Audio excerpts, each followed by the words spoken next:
ඔබට තොරතුරුගෙන එන්නේ ලන්දේසි කෞතුකාකාරය පිළිබඳවයි. ලංකාවේ ප්‍රධාන නගරයක් වන කොළඹ 11 පිටකොටුවේ දක්නට ලැබෙන VOC විසින් නම් කරන ලද ප්‍රින්ස් වීදියේ කුළුණු 8කින් යුත් යටත් විජිත ගොඩනැගිල්ලක් තමයි මේ ලන්දේසි කෞතුකාගාරය. ලන්දේසි ජාතික ආණ්ඩුකාරවර වෑන් රීගේ නිවස වූ එය ලන්දේසි ගෘහ නිර්මාණ ශිල්පය කතිම ලෙස විදහා දක්වනවා.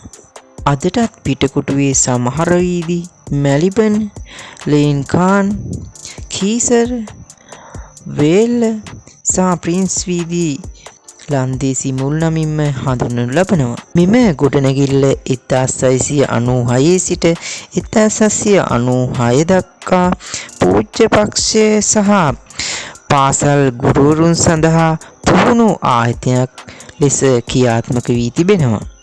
කොළඹ අනාථ නිවාසය එහි පිහිටුවා තිබූ බවටද විශ්වාස කරනවා.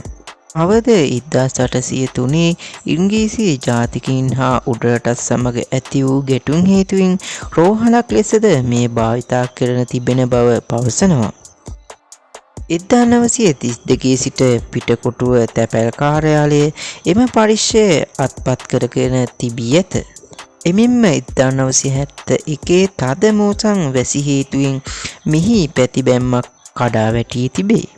රාජකීය ආසියාතික සංගමය හා ලන්දේසි බර්ගර් සංගමය දිග කලක් තිස්සේ ගොඩනැගිල්ල ලන්දේසි යුගයට කැප වූ කෞතුකාගාරයක් ලෙස ප්‍රතිසංස්කරණය කිරීම වෙනුවෙන් පෙනී සිටි අතර දශක ගණනාවක් තිස්සේ එය ප්‍රමාද වී තිබේ.